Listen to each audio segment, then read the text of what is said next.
Ramai orang masih keliru, 10 dinar tak sama dengan 10 gram. Walaupun nombor dia sama, berat dan nilainya sangat berbeza. Ini 10 dinar di tangan saya, bentuknya bulat dan dinar ini adalah keluaran public gold, ada motif Islamik di bahagian belakang. Berat untuk 10 dinar emas adalah 42.5 gram emas.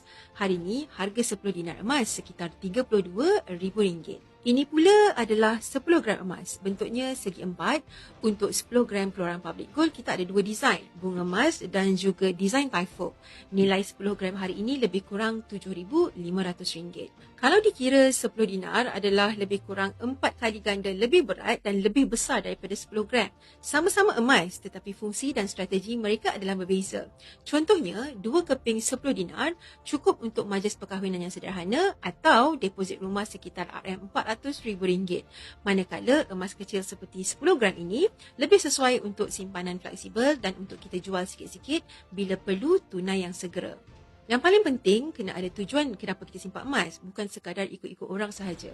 Melalui account gap, Gold Accumulation Program di Public Gold, anda boleh kumpul gram demi gram tanpa caj simpanan dan tiada komitmen bulanan. Anda hanya perlu konsisten sehingga capai tujuan simpanan anda. Mulakan tabungan emas hari ini dan konsisten setiap bulan sebagai persiapan menghadapi masa depan. Semoga perkongsian ini memberi manfaat. Jika anda mahu lebih banyak lagi ilmu simpanan emas, teruskan follow saya.